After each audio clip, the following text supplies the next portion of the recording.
Pressure building today on Congress to pass a bill that would help workers who put their lives on the line at Ground Zero. A new scaled-down bill would provide more than $6 billion of aid for first responders. Former New York City Mayor Rudy Giuliani is urging Congress to pass it before lawmakers head home for the holidays, and he is with us now. Mr. Mayor, it's a pleasure. Nice to be with you, Brian. You've been fighting this, and you've been fighting the Republicans in large part on this, right? Democrats and Republicans. Are you gaining traction? I think so. I think there's a chance that it should get through. I mean, this is not a political issue. This is not. I don't think it should have been held up, the way it was, used as a sort of device to make sure that everything else got through. I thought this should have been broken out separately. I think this is about not politics. It's not about Republicans, Democrat, liberal, conservative. About people who are heroes that got seriously injured. I know some of them. I mean, I know some of the people that got seriously injured as a result of the heroic work they did down there. And this is something that we owe them. I mean, this is not something that we really should have a choice about. I mean, this is something that they were involved in the worst attack in the history of this country. They were the people who were brought in under extraordinary circumstances, put their lives at risk. Working down there was extraordinarily hazardous. Some people now have lasting effects from it. We should be there to help them. We had Senator Tom Coburn on a few minutes ago, and listen, he's very opposed to a lot of congressional spending. So am I. Anything that is not necessary. Right. I agree. I agree completely. You view this, though, as 100% necessary. Absolutely. I'm very opposed to additional spending. I think we should be cutting spending by 10 to 20%. I don't think we should be holding it at 2008 levels. I think we should be cutting it. I did that when I was mayor of New York City. I cut spending by 10, 12% because we had a deficit. It worked. I agree with tax reductions. I think tax reductions stimulate the economy. I only wish, rather than just keeping taxes level, we had actually reduced them. So I'm about as economic a conservative as you can be, and I proved it as mayor. But this is not a matter of economic conservatism or anything else. This is a matter of people are seriously injured. They're going to live with this for the rest of their lives. They should be taken care of. They should be given the support of our government for having helped us at a time in which they did extraordinary things. I remember the day of September 11, when this country was under attack.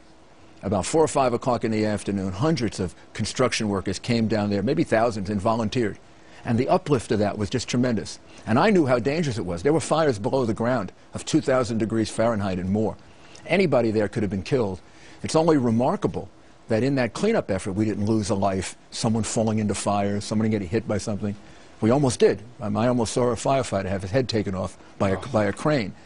So these people were working under severe risk. Terrible, absolutely horrible conditions. Some people arguing this say, well, they weren't really the people that were attacked, because we lost all those people that were part of the attack. But in a way, their actions were just as heroic. They had to make a deliberate decision to go down there and work. And nobody had to force them to do it. The firefighters and police officers, you say, well, it was their duty, but they were doing it beyond the call of duty. So no. I think this is something that we should be there for them now. But tomorrow is the vote for the spending bill. And do you believe that because of the wave of sort of Tea Party activism, the anti-spending crowd, that there are people on Capitol Hill that would support this, but for the fear that they will be lashed out by some of the anti-spending crowd? I hope. Did they tell you privately, Mr. Mayor, we'd support it, but my constituents, maybe Tea Party backers, said all spending There is a fear of that. I could only go back to my own experience. When I became mayor, we had this tremendous deficit. We cut all spending by 10, 15%. We even cut schools. I wouldn't cut the police. Why didn't I cut the police? Because we were the crime capital of America at that time. Thank God we're not any longer. And I said, I have to make priorities.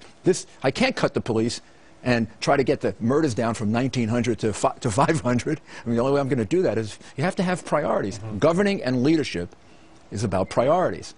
This is a priority. This is an attack on America, the worst we've ever had on our domestic soil. These people put their lives at risk. They now are, in some cases, seriously injured. Some of them, their injuries are going to only get worse as time goes on. If we expect people to do this for us, then we got to be there to support them. It's like our warriors, our wounded warriors in Iraq or Afghanistan. Should we look at it more? Okay, so I'm glad you brought that up. Should we look at it more as almost a veterans and an armed forces issue rather than part of a just spending bill? Well, I'm a person who believes we're at war with Islamic extremist terrorism. They're at war with us. So these people were responding to an attack, a warlike attack on this country at a time in which we were really reeling. This city, the country was reeling. They didn't ask for for any assurances. They just went there, put their lives at risk. They worked day in and day out. Some of them, I would have to go there. I mean, I spent a lot of time there myself, a tremendous amount of time at Ground Zero. I'm only thankful that I didn't get sick. Some of my good friends have gotten very sick. One of my deputy mayors has become very sick and has had to have a lot of treatment and a lot of help. Yeah, and for anybody who doesn't think that it was a war zone, I remember walking from work home through Central Park with F-16s flying a couple hundred yards above New York. Well, it seemed like a war zone. There were times during that period when I was mayor, and I'd see soldiers and Marines in the streets with machine guns and gunboats in the river. I said, I never thought I'd see New York City like this. It was a war zone. These people were extraordinary heroes. They have real injuries, and I'm sure you can put a process together to weed out the few. There'll be some that make fraudulent claims. We've already had some that make fraudulent claims. They shouldn't get anything.